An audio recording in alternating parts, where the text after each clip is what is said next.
Never got the truth out of the matter, but you know it's true. You just want them to admit it's true. So years ago, when my 18-year-old was a baby, we were in an interesting situation. I had my baby when I was in the 12th grade, and his sperm donor had another young lady pregnant as well.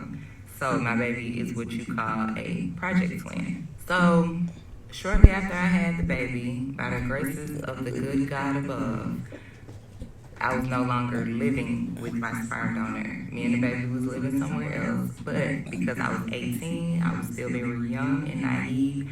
I still had the mindset of, even though his sperm donor and I had a borderline toxic, borderline negative, borderline tumultuous relationship, I still tried to play into that notion of, okay, this is his dad, this is his family, I'm going to give it a chance.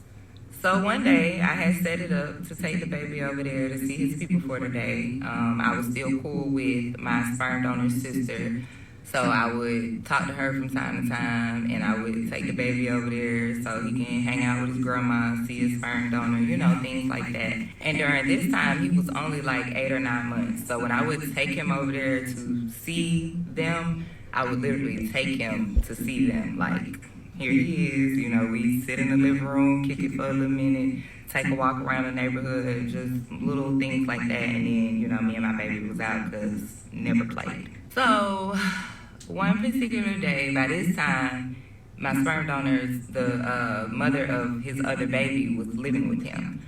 So I already knew she was living there. By then, we done had our encounters, our run-ins over the years of being young, being teenagers. By now, I'm a mother. Okay, very mature, very much grown. I'm 18, I got this baby.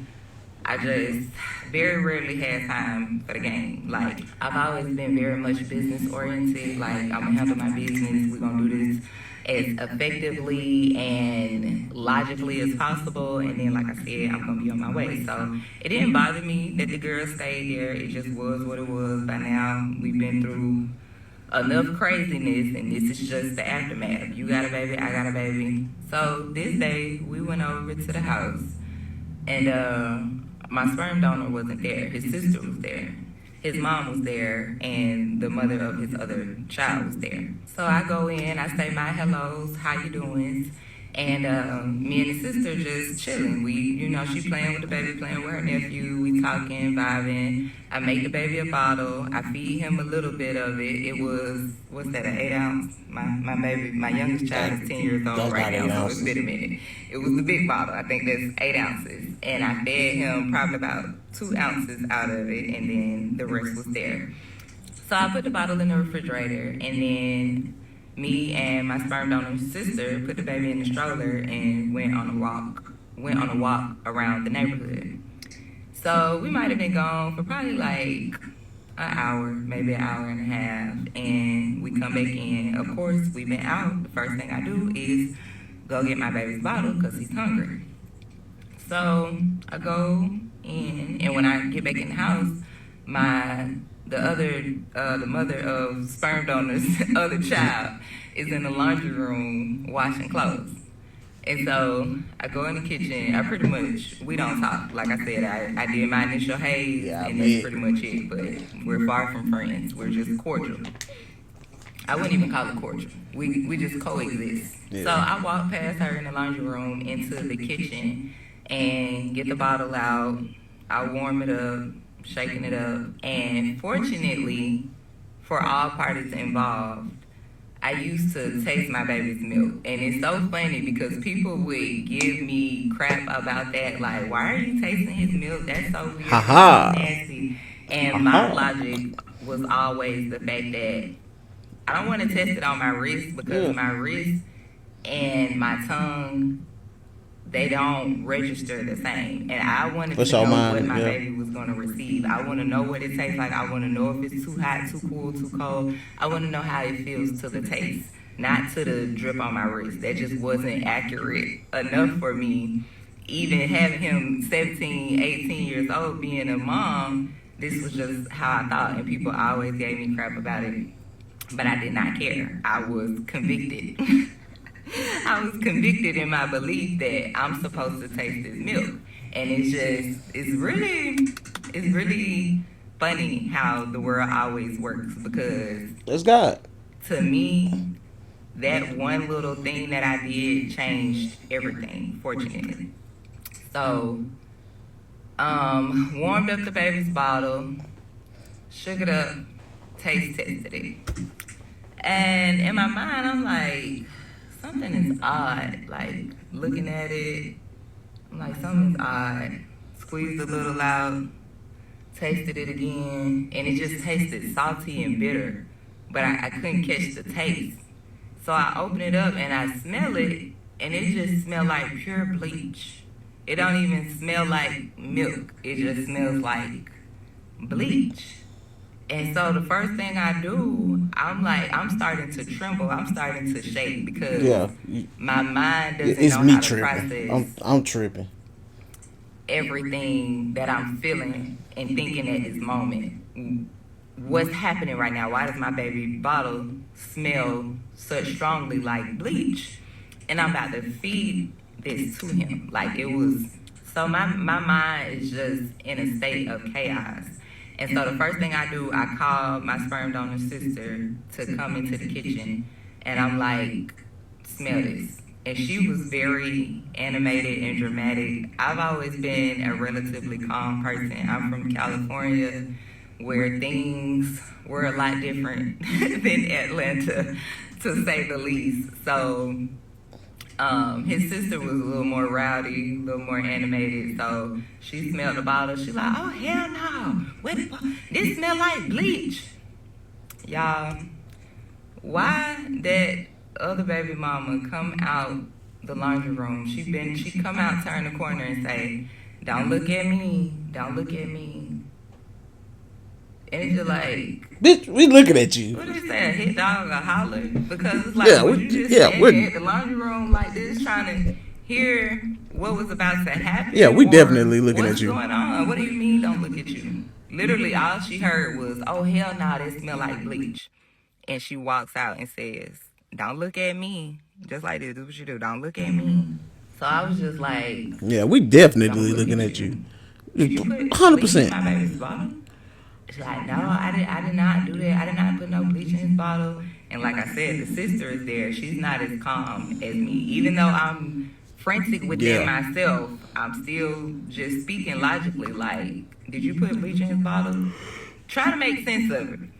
And his sister is just going off like, yeah, she did. I know somebody had to do it. We've been gone. Like, so it turned into a commotion. So I go into my sperm donor's mother room, and I'm like, smell this bottle, please. Because, like, again, y'all, please give me some grace. I'm 18. I know a lot of people would say and have said over the years they would have immediately beat her up. They would have immediately did this, immediately did that. I'm just exhausting all measures before I do something that nobody can take back. Before I react, I'm trying to gather myself in this moment. This is all happening in milliseconds.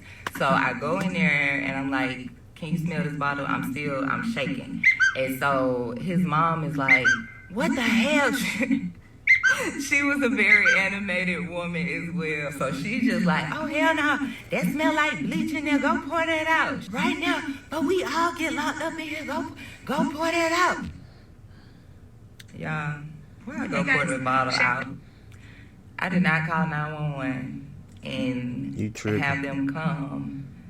I didn't know what to do. Like I said, I'm at these people's house by myself with my infant. No, you need somewhere to stay. And it was just a blur of, am I tripping?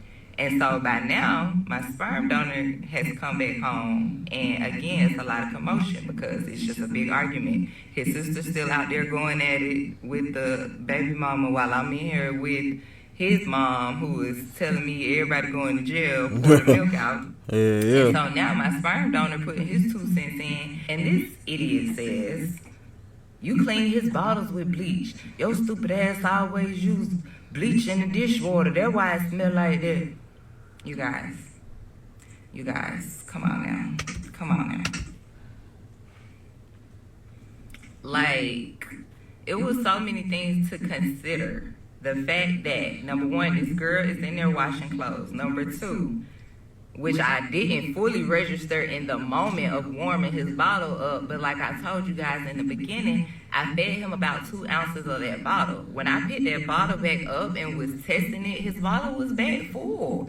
So it wasn't just the smell of bleach from the dishwater had settled into the bottle all of a sudden in the hour and a half we was gone. No, somebody went in there and poured bleach into that baby's bottle with the hope that he would drink it and the rest would be left up to nature.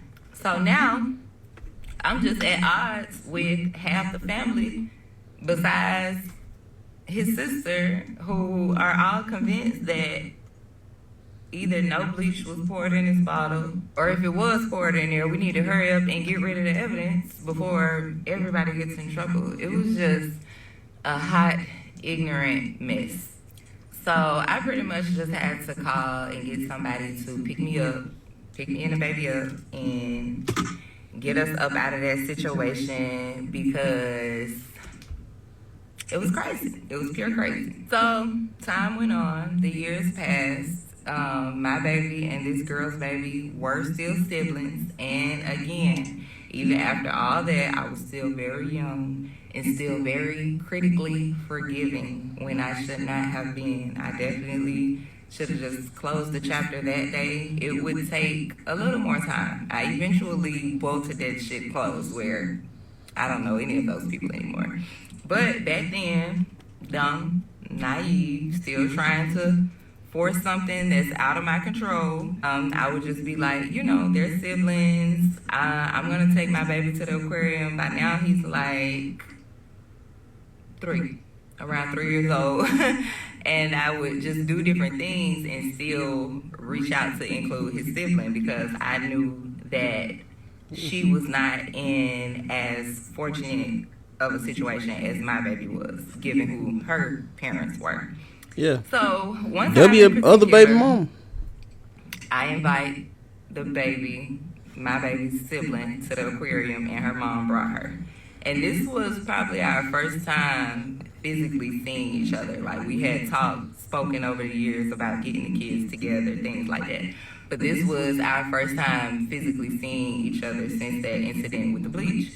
And so we walking downtown Atlanta towards the aquarium, and once we got in front of the doors, I just stopped and turned around, and I was like, tell me the truth. Did you put the bleach in my baby's bottle?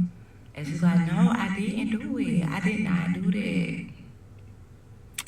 So, like I said, fast forward, now my child's 18, her child's 19, and to this day, she swears she did not put that bleach in my baby's bottle. So, what do you guys think? Have y'all ever had a situation? Well, I think she definitely put bleach in that baby bottle for sure. Ain't no way around it. I don't think you really can. You know what I'm saying? Like process of elimination probably kind of is king at that time, I would imagine, because like, who else would, like, shit, like, I mean, your MO would be get them out the way. That's nature. Like, so it's, especially if, like, you know what I'm saying, she said she was more fortunate than her, so she's probably been, like, less fortunate her whole time, so she definitely probably was the jealous one. The other baby mama, not her, but yeah, she for sure put bleach in that baby bottle, like, without a doubt. Like, what are you talking about? Like, you're the only one that'll do it. What you talking about?